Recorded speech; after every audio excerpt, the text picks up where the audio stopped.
Do y'all like adventures? I love adventures. Me and David went on an adventure yesterday, but the guy turned out to be fairly normal. He wasn't a weirdo, so it was kind of disappointing.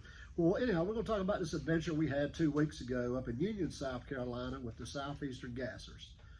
The guy that David used to work for, he's a big name driver around these parts, you know, Mr. Eddie Hawkins, and he built dirt track cars. He ran dirt track cars. He ran on asphalt. He run at Daytona.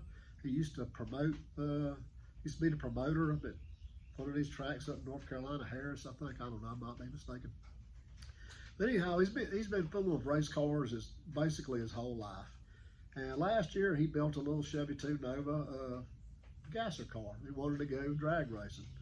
So I mean, we had all talked about it. If he ever went, you know, be glad to go along and help him.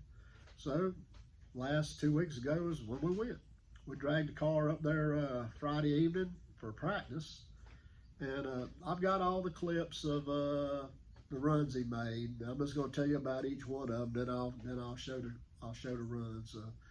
But the first run out of the trailer, he just took off without us. We didn't know what was going on. We went down there, and he'd already got in there, lined up. Took his practice run, and the old car, it kind of jumped, did a bunny hop, and went left, and it wasn't a very good run. I don't know. It was probably around 7 seconds or something, maybe 90 something miles an hour. I don't have the slips in front of me. I can't remember, you know. But anyhow, we get it back to the pits, and I asked him, you know, have you tried adjusting anything? And he said no. So I went out there and started working on the wheelie bars, and my brother-in-law, Mike, he started adjusting on the air pressure.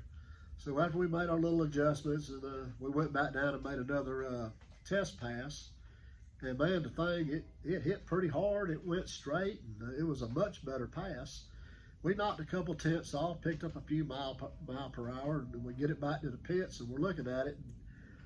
It's got one of these systems where they drain, I guess, the breather pressure, the oil pressure that comes up through 2 breathers on the valve covers, and they go down and exhaust. Well, I don't know. David seemed to think one of the breathers was clogged up. Maybe the bung wasn't welded into the header right. It was only getting pulsations off 2 pipes and not all 4. I don't know. For whatever reason, it wasn't letting off the pressure, and so it blew the front seal out. So, I mean, good Lord, we got oil everywhere. We're cleaning up, and decided we'd take the car back to Simpsonville and try to fix it. So we worked on it, I don't know, 1 o'clock in the morning, Saturday morning. We just gave up. The next morning we came back. Thank God David's got a lot of snap-on tools. He brought some pretty good tools out there, and man, it's a Gene Fulton engine. It's got like a fluid damper, harmonic balancer on it. I mean, the car is made of some of the best stuff you can get. But I mean, we couldn't get the damper off Friday night, Saturday morning, but David brought some tools out there, and we worked on it. I don't know, they might have put it on cold or something, I don't know, hot or something, I don't know. But, you know, with the right tools, it came right off. We were able to fix it. So we were in a kind of a bind. We were running close on time, so we had to pack everything up, run back up to Union. It's about 45 minutes to an hour up the road, you know, depending. So we get up there in time for qualifying. So we were supposed to get 2 qualifying passes. So we get the car all set up, out, check it all out, and take it down there and line it up, and go to do our first qualifying run. And the thing, it took off pretty good. I mean, it didn't jump either direction. It looked like it hooked up fair, and it went right on down the track, you know. And I was walking back to the starting line, and I didn't see it, but apparently it cut off about half track, and it coasted down the rest of the way. I think it was like 12 seconds at 46 miles an hour or something like that. So we get it back to the pits, and we're trying to figure out what's wrong with it. It's got no power at all. And like I say, the car's got, you know, top-notch stuff in it, but when he wired it, he didn't put any access panels in to be able to get in there and work on the switches, the ignition switch and all like that. And it turned out what it was, the ignition switch wire had come off and up in the dash. And these cars are very violent. I don't know if you've ever seen a gasser run. You know, they're all 4-speed, straight axles, and they shake a lot, and just like a regular, they're real race cars, you know, but it's just like stuff from back in the 60s. apparently it just shook loose. And with no access panels, we're trying to fish this stuff out and lay it in there like this and digging, and it felt like it was 200 degrees in the thing, and man, it was awful. You know, it was like I worked on it. My brother-in-law was in there working on it. David came out there and he got in there, and his good best friend Tom showed up. He helped out a pretty good bit. He was pretty good. He could get his fingers up in there and all. But the people up there were fantastic. We didn't have enough stuff to really diagnose and do what we needed to check. Man, they brought us meters and electrical tape and offered to help. I mean, they were great. Those competitors up there, they helped one another out, and that was pretty good. Well, anyhow, we couldn't make our second qualifying run because the promoter come up and said, this is the last call for it. And I said, well, we can't make it. We'll try to be ready for eliminations. And he said, okay. Well, we did get it ready for the eliminations. So we take the car down there. You know, you're the slow qualifier, so you're going against the fastest car out there. And the old boy told me what his car would run. I don't know if it ran what he said it would run up there in that heat. Maybe it did, though. I mean, it was pretty stout. And I thought, well, you know, we'll just go out there and give him a run. And you know, Eddie, he's 77 years old, but like I say, he's been racing his whole life. And every pass, the car got a little bit better, and he got a little bit quicker. He was telling me he was seeing things better and was getting through the gears better. I mean, that was only, when the car cut off, that was only the fourth pass he's made in it. And so this is going to be his fifth pass in this race. So we finally got our act together at the start line, got everything lined up, and you'll have to forgive that last video that my brother-in-law was videoing it, and he didn't get it done right, but you can still see it.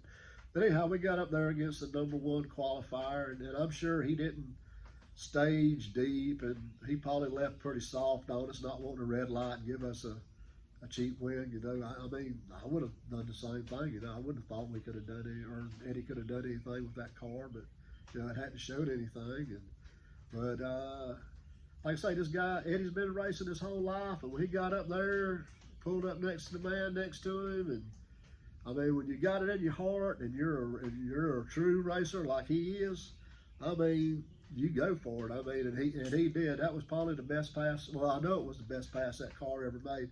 Old boy knew he was there. I mean, he told me down at the finish line it was probably about a car and a half, 2 cars, something like that. Which, I mean, that's still a pretty good win for an old boy. But I mean, he knew we were there, and Eddie said he got down the track and he really felt good about it and all. But you know, I would love to get over there and get that wiring straightened out, cut me an access panel, and put some toggle switches in there for him. I mean, you know, I'm willing to do that if he wants to do it. And I'd love to go out there and make a better video of the car, show it off. I mean, it's got a Gene Fulton engine, and I mean, it's got some of the best stuff you can get. It's really a beautiful car, and I'm sure you appreciate seeing how everything's put together on it. We had trouble with the line lock too. We couldn't ever really get a good smoky burn out, but that didn't seem to hurt us too bad.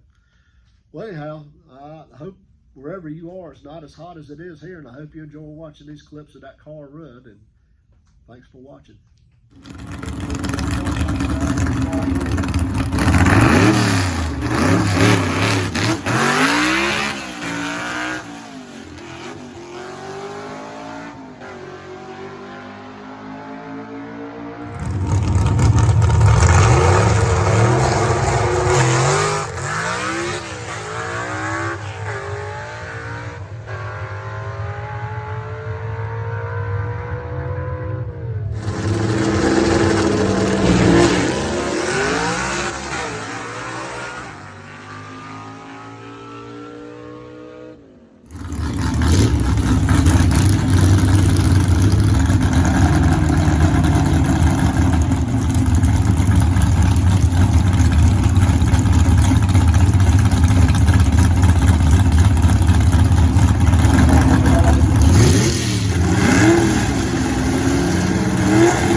just a shame we couldn't get in another qualifying pass, because I believe the car would have probably been middle of the pack. And you know, you get in there and run a few rounds. You know, if you could win a round or two, get a little more experience, well, you know, who knows what happens. But it's just a shame we didn't get that other qualifying pass in.